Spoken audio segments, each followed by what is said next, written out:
Abdelouahd Djembari, gérant du cabinet d'assurance Arz, votre assureur conseil, heureux de vous retrouver pour partager avec vous l'importance de l'assurance dans la gestion des risques au sein de l'entreprise. Comme on dit, entreprendre, c'est prendre des risques. Ces risques sont en fait multiples et spécifiques à chaque entreprise. En matière de risk management, dans la typologie de risque, on distingue entre les risques spéculatifs et les risques purs et aléatoires. En fait, les risques spéculatifs, c'est toute décision qui doit être prise par le chef d'entreprise, qui peut être le recrutement d'un collaborateur, qui peut être accorder une facilité à un client, qui peut être travailler avec un fournisseur, etc. Ces risques spéculatifs, en fait, comme le nom l'indique, c'est des risques qui peuvent se traduire par un gain. Si le risque ne se produit pas, l'entreprise, le chef d'entreprise va gagner. L'autre type de risque, c'est les risques aléatoires, c'est ce qu'on appelle les risques purs. Ces risques-là, s'ils se produisent, il y aura une perte. S'ils ne se produisent pas, c'est la situation normale, le développement d'entreprise normal. C'est notamment un incendie qui peut se produire dans une entreprise, un vol, un bris de machine, l'outil de production qui subit un problème et donc par conséquent ça peut avoir plusieurs origines, un problème électrique, etc. Face à ces risques-là, justement, les risques purs, le chef d'entreprise n'a pas de gain en contrepartie. Il doit donc prendre un certain nombre de mesures pour éviter que surviennent ces risques-là et que la conséquence serait des difficultés que l'entreprise va rencontrer et peut-être qui peut mener à la liquidation ou l'arrêt de l'activité de l'entreprise.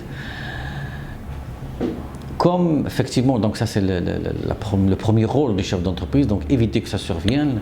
Deuxième solution, lorsque effectivement on ne peut pas, malgré tout ce qu'on peut prendre comme mesure de sécurité et de prévention, c'est justement transférer le risque à quelqu'un d'autre qui peut effectivement l'assumer. Alors ce transfert peut se faire de plusieurs manières, notamment par exemple la sous-traitance.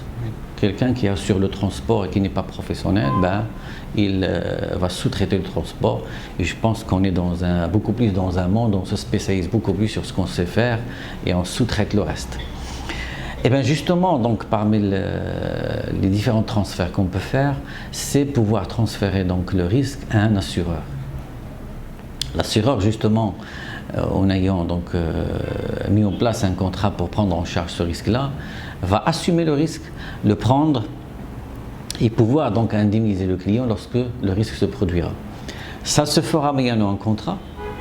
Ce contrat mettra en place donc effectivement les conditions de couverture et de prise en charge de ce risque, la limite de cette couverture-là, les conditions bien sûr notamment de prix, les limites au niveau couverture de nouveaux capitaux, au niveau franchise. Et par conséquent, le chef d'entreprise se trouvera dans une situation, j'allais dire, de confort, du moment que ce n'est plus lui qui va prendre ce risque-là, c'est l'assureur.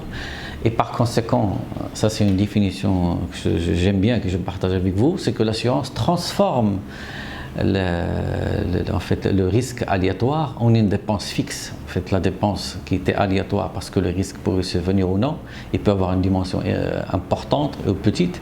Donc ces risques aléatoires, cette dépense aléatoire qui sera engendrée, il sera transformé en une dépense fixe qui est la prime d'assurance qui sera payée annuellement et par conséquent maîtrisable par le chef d'entreprise. Et il peut donc s'occuper et développer son entreprise et assurer sa pérennité par son développement et également par le placement de ce risque-là, le transfert de ce risque-là à un assureur.